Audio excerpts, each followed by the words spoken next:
The Transportation Department is eyeing mechanisms to allow unconsolidated jeepneys to once again ply the roads. This after transport group Piston staged its own protest, demanding for the reinstatement of 5-year franchises for traditional jeeps. Our Parlo Barcelon has the details. Transport Secretary Vince Dizon assured unconsolidated traditional jeepney owners that they will once again be allowed to ply certain routes. Dizon says they are working out guidelines to be released after the Holy Week.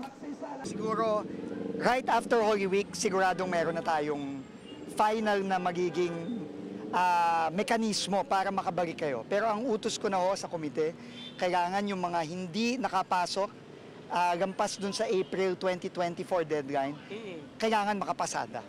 This comes 1 year after the consolidation deadline of April 30, 2024 ended. President Bongbong Marcos back then said the deadline was already final after several extensions to allow more operators and drivers to consolidate. Such a relief would help drivers like Artemio, who's been driving jeeps for nearly 4 decades. He says since they are considered illegal or colorum, they try to drive without being detected by authorities just to continue to make a living. Kami gutom na rin. Gutom na, matagal na kaming dumadaing dahil sa ginagawa ng LTFRB at saka DOTR na hindi kami makarehistro.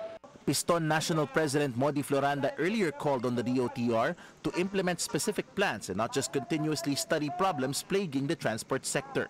Pero hanggang investigation, ang sa atin gusto natin yung aktual na maging desisyon. Kasi kung usapin ng pag-aaralan yung batas, 8 taon na eh.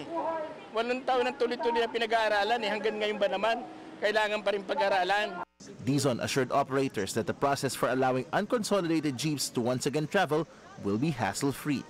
Hindi natin po kayo papahirapan kasi tayo mag-renew at mag-registro pero dadaan naman sa butos ng karayo. Hindi mo mangyayari. Sisiguraduhin ko na ang importante, makabiyahe kayo ng legal. Yun ang importante. In the meantime, Piston says they will continue to hold protest actions demanding the return of individual 5-year franchises. Paulo Barcelon, Billionaire News Channel.